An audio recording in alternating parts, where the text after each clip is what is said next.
Ang susunod na programa ay rated PG. Ito ay nangangailangan ng patnubay at gabay ng magulang para sa mga batang manunood.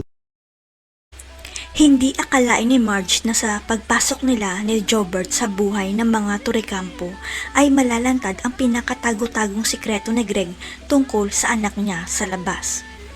No choice na si Marge kundi pakisamahan ang mga in-laws niya, lalong-lalo na si Regina dahil legal na sila mag-asawa ni Paulo at isa na siyang ganap na Mrs. Turicampo. Nagpapasalamat si Marge na tinanggap rin ang kapatid niyang si Jobert na manirahan sa mansyon ng mga Turicampo dahil kailangan niya ng tulong para mabantayan ito. Handa si Marge na lunukin ang pride niya at pakisamahan si Regina. Kahit na may inis ito kay Jobert, wag na wag lang niya hahawakan o saktan ang kapatid niya. Pero wala ring magawa si Regina dahil si Greg ang masusunod sa pamamahay nila, kaya pakikisamahan rin niya si Marge at pahihirapan ng hindi nalalaman ni Greg.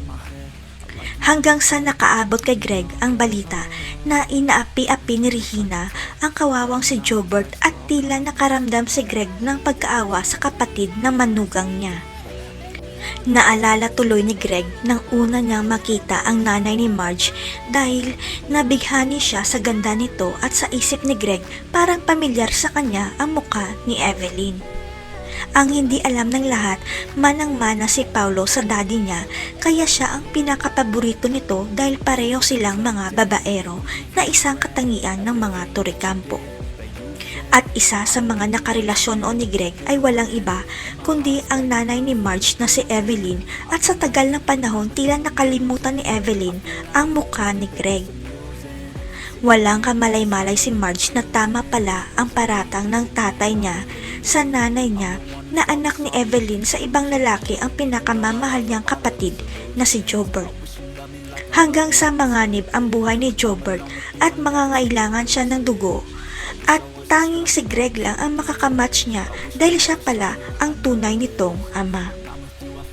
Si Jobert kaya ang isa sa magiging tagapagmana ni Greg. Magbabago na kaya ang pakikitungo ni Regina kay Jobert? Abangan. With you I don't ever feel calm. I can feel the sweat.